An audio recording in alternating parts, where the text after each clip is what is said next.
नमस्कार। कक्षा 5वीं विषय हिंदी और कक्षा 5वीं का जो 8वां पाठ है उस पाठ का नाम है बीज। उसके बारे में 5वीं के जो छात्र हैं उनको मैं ये उस पाठ के बारे में जानकारी दे रहा हूँ। तो जो भी ये पाठ सुनने के लिए जो छात्र पार्टिसिपेट हुए हैं, सहभाग लिया है, उन्होंने मेरे इस पाठ में शामिल हुए, उन सबका मेरी तरफ से सहर्ष स्वागत। बीज मतलब हम मराठी में उसको बोलते हैं कि बीज। तो बीज जो है वह हर प्रकार की होती है। जैसे कि हम हमारे घर में जो माँ खाना पकाती है तो उसमें चने का बीज होता है, जो मूंगफली जो है तो उसका बीज होता है। तो हर प्रकार के बीज हम प्रतिदिन हमारे घर में देखते हैं। जो किसान लोग हैं वो किसान लोग अपने खेत में वर्षा ऋतु के समय वो अपने खेत में बीज बोते हैं, बीज डालते हैं और उस बीज के जरिए से नया पौधा बनकर उसको फल आता है। तो ऐसा है, एक बीज के बारे में एक पाठ दिया है। तो एक बीज ऐसा है जो अपने आप जो नदी है उस नदी के एक किनारे में पड़ा था। नदी का एक किनारा है, उस किनारे के एक हिस्से में वो बीज पड़ा था और वो बीज जो है बहुत छोटा है। छोटा मतलब नन्हा सा। तो उस वक्त उस बीज को खाने के लिए जब कोई भी सजीव हो वो अपने खाने के लिए खाने की चीज़ वो ढूंढ लेता है। जैसे चिड़िया है तो उसको भूख लगती है तो वो फल के बीज खाते हैं, फल खाती है। तो ऐसी एक चिड़िया, उसको बहुत भूख लगी है और वह भूख लगने पर वो चिड़िया जो है वह उस बीज के पास आ गई है और उस बीज को खाने के लिए वह प्रयास कर रही है। उस पर अपनी चोंच उस बीज पर मारकर उसके टुकड़े करने का प्रयास वो कर रही है। तो जब ये चिड़िया बीज को अपनी चोंच मार रही थी तब तक उस वक्त वो जो बीज है वह बीज जो है वो बोलता है चिड़िया से, रुकी हो जमीन में गड़ने दो। वो चिड़िया से वो बीज जो है विनती करता है कि तुम इस वक्त मुझे मत खा लेना, मुझे कुछ समय ऐसा दे दो कि जमीन में पहले मुझे गड़ने दो। जमीन में गड़ने के बाद वर्षा और धूप की वजह से मुझे डाल पात आ जाएंगे। उस वक्त तुम मुझे खाना, मैं तुम्हें उस वक्त इनकार नहीं करूँगा। और ऐसे जब बीज ने चिड़िया से वार्तालाप किया तो चिड़िया बोली कि इस वक्त उस बीज को खाना मेरे लिए अच्छा नहीं है, क्योंकि बीज ने मेरे से विनती की है कि अब तू बहना मुझे मत खाना, जब मुझे डाल पात आ जाएंगे उस वक्त तू मुझे खाना। और ये सब कहकर चिड़िया वहाँ से निकल गई, ची करके आसमान की तरफ उड़ गई। अब ये बीज तो नदी के किनारे में पड़ा है। और नदी के किनारे में पड़ने के बाद कुछ दिनों में आसमान से काले बादल इकट्ठे होकर बूंद के रूप में वो बरसने लगे। जमीन पर पानी बरस रहा, बरसाने लगा और आसमान से बादल के तरफ से निकलने वाला पानी और जमीन के अंदर वो जो बीज है वो गड़ने से कुछ दिनों के पश्चात, 20 दिनों के बाद उस बीज को अंकुर आ गया, बीज में अंकुर फूटा और वो अंकुर जो है दिन पे दिन प्रतिदिन वह बढ़ने लगा। और वो अंकुर जब बढ़ते रहा है तब किसान लोग अक्सर गांव में रहते हैं, अपना गुजारा करने के लिए वो खेती करते हैं और खेती करते समय कुछ पशु जो है उनका पालन करते हैं। तो ऐसे गांव में एक किसान है और वो किसान के पास बकरी है और बकरी जो है उसको चरने के लिए उस किसान ने क्या कर दिया है, छोड़ दिया है।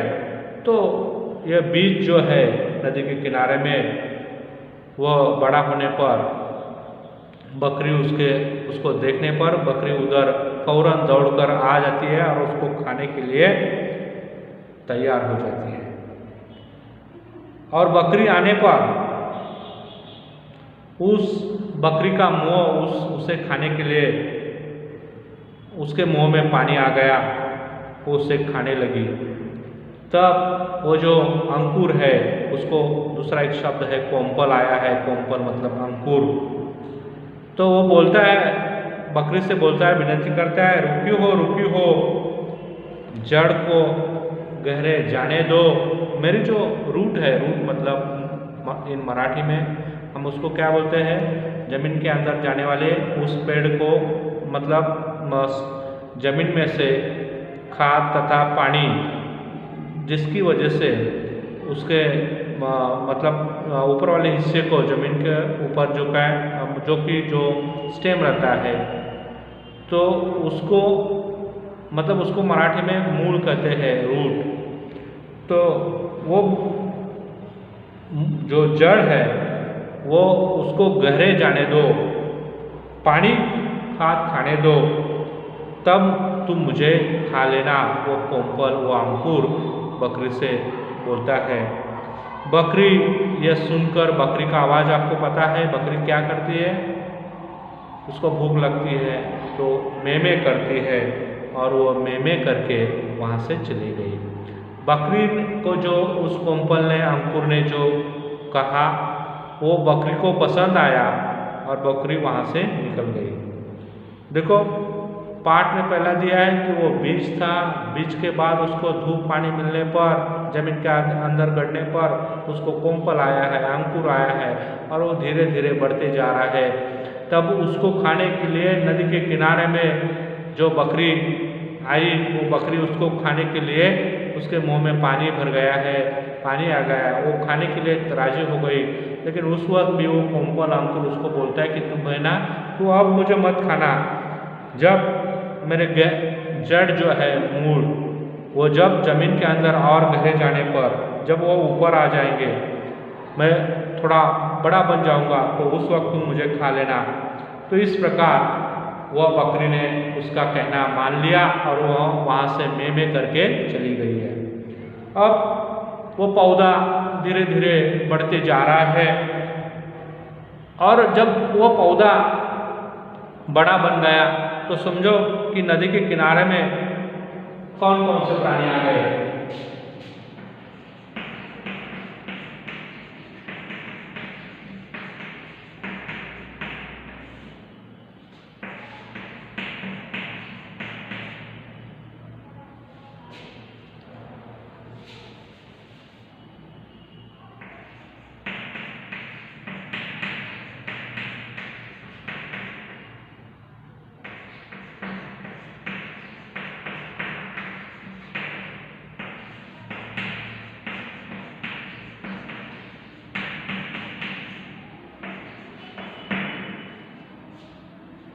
जैसे कि नदी के किनारे आने वाले के जो पशु हैं, प्राणी हैं, उसमें चिड़िया सबसे पहले आई, बाद में बकरी आ गई और तीसरे बार जो है वो गाय आ गई है।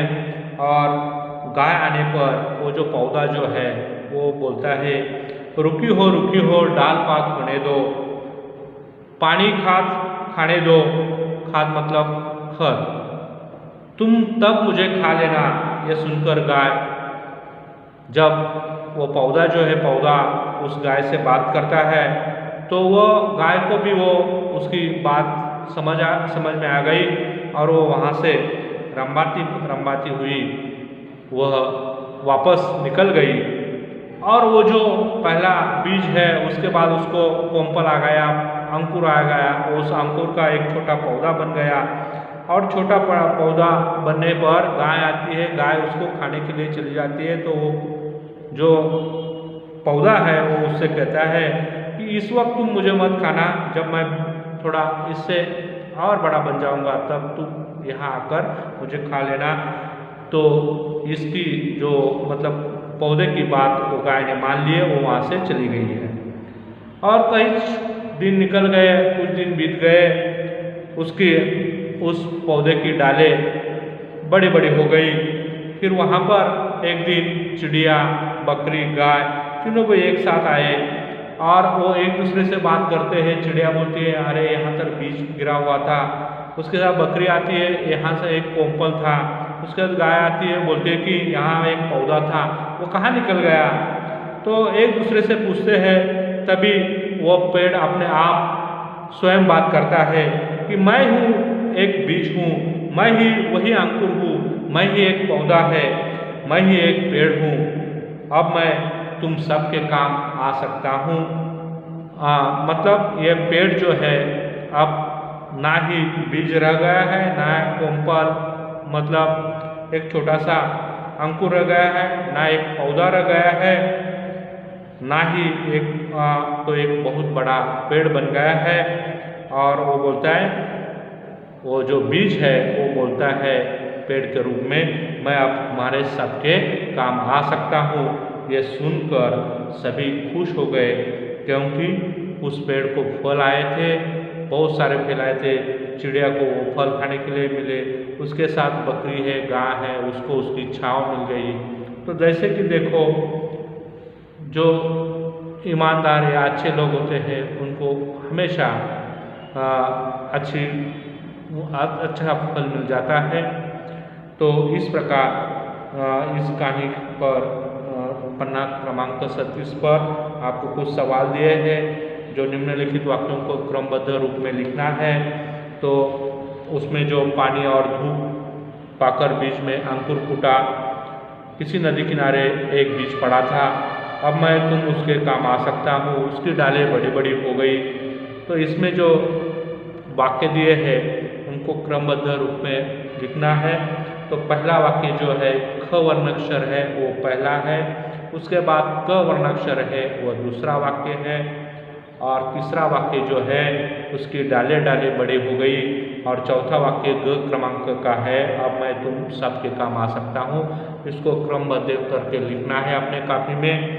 और दूसरा प्रश्न है, चने को गीली मिट्टी में बोआ और अंकुरित होकर पौधा होने तक उसका निरीक्षण करो। चना मतलब हरभरा।